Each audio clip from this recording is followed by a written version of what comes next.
Hi, I'm Laurie Dobson, and this is Laurie on Love. Today is June 16th, 2028, and I am sitting in the graveyard in Biddeford at the 5 Point Crossing. I'm sitting in front of two of my ancestors. I found these once walking around here. It's kind of cool. I was doing some research. It's Martha E., and her name was Hutchins, maiden name, and Samuel Seward, S-E-A-W-A-R-D. He died in 1895. I have a lot of other relatives that are in Kennebunkport and Cape Porpoise. At the Rundle Cemetery, there's their son, Charles Seward, and he was married to Ellen Elizabeth Stone. I have an Ellen in my name, not named for her, but it happened to be. And then, or it could have been Laurie Ellen. And then Lucy had my grandfather, George, and he was George Goodrich. She was married to Lucy, their daughter. So that these guys' granddaughter had my grandfather. So she'd be my great-grandmother.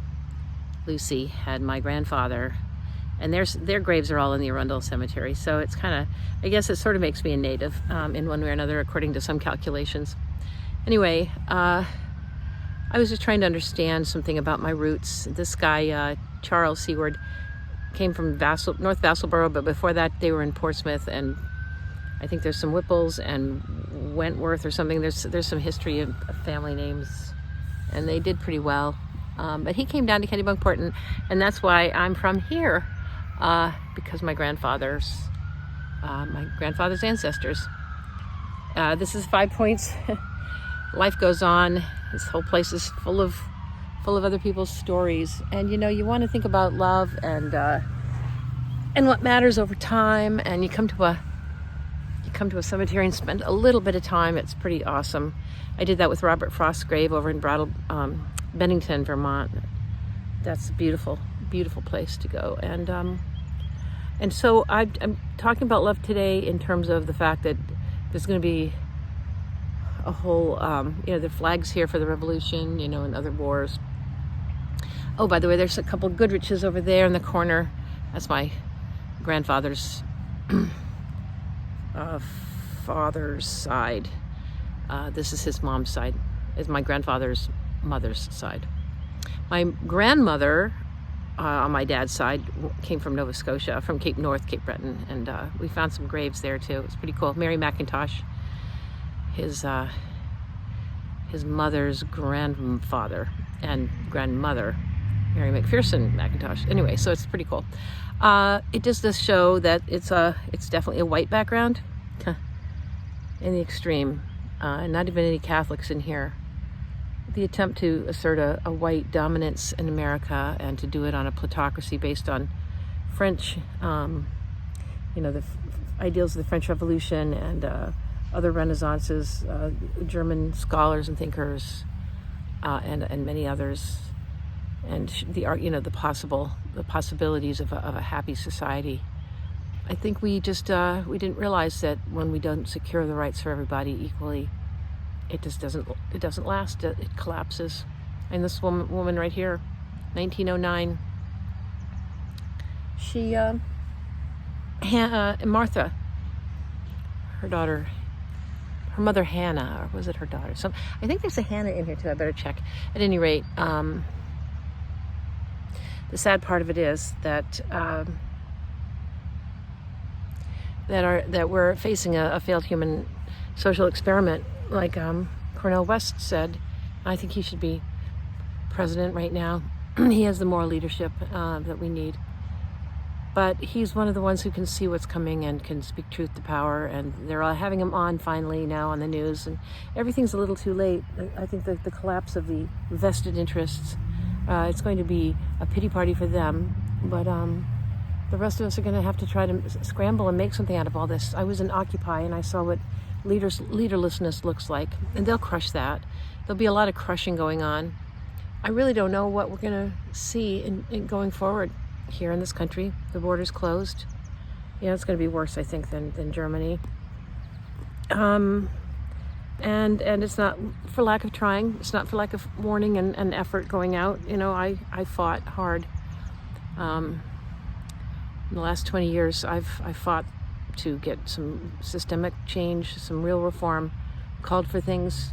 Of course, not having power, those sorts of things get ignored. And so I wonder how many brilliant, wonderful people died without ever having been heard or having had a chance to contribute meaningfully. They died in the wars, they died from illness, they died from poverty, died from lack of justice. I just wonder about our country. Maybe this is what we had to maybe this is what has to happen, that every now and then we have to fail to redo this thing. I just think it's going to be hard. It's going to be hard on the kids, for sure. Hard on the powerless. It's always been hard on the powerless. That's why sometimes, people just want to get by, just want to return to a semblance of normalcy, even if it's just a semblance. And I think they think that Biden will provide that, and of course he won't. He'll he'll stand by and let the powerful continue to do what they're doing now.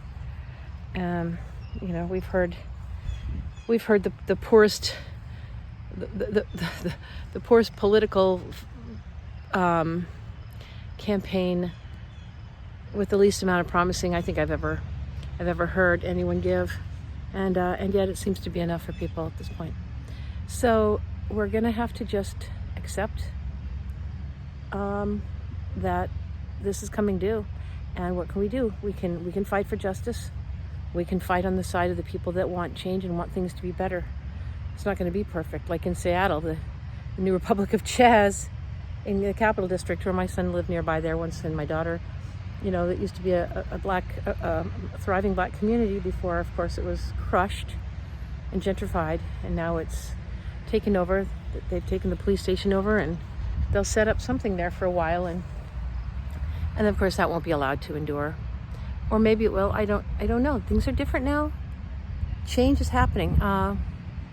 We could be seeing a whole new day, but in the meantime, I advise following Dr. Cornell West more than anybody else, and really understanding what he's saying, and he's giving out lots of great information on other people and other things to listen to, other things to do. If you follow him back, he's an encyclopedia, but you should be paying attention anyway. You should have been paying attention for years. We should have been doing more. I don't know what I could have done more effectively, but I do know I've been trying, so I have somewhat of a clear conscience. But it's time to sort of not worry about what we're saying and how we're saying it, and worry about who's going to be offended, who's going to be pissed off because I try to address race and I trip over myself in expressing it. But we've got to try to find a way to. It's not even finding a way. I think it's time to say what we believe, and damn the consequences, because we're on our own. We're on our honor now to keep this world together, or it will fall apart for sure. And it's going to take everybody. I think especially white privileged people and white women who have been heretofore silent because we don't want to make us fuss, like Martha over there. She's wife of somebody else. That's what it says. His thing at the top says husband. Whew, across the top, hers says, here, I'll show you. It's kind of funny. It's like he's got husband at the top, and he died at the age of 57. She lived till 70. She's wife of, and that's who she is. That's what it says. And she must have been so much more. Of course, people don't really do tombs anymore, but if they do some eulogy somewhere, some recognition somewhere, it ought to say more than, that you were owned by somebody else, or you had somebody else's identity as your own, and you were a part of his possession, chattel, whatever. And of course she was, because that was before she had rights of her own to vote even. It's the country's changing. It was only 110 years ago, about 100 years ago, a little over, that we got the right to vote. We women.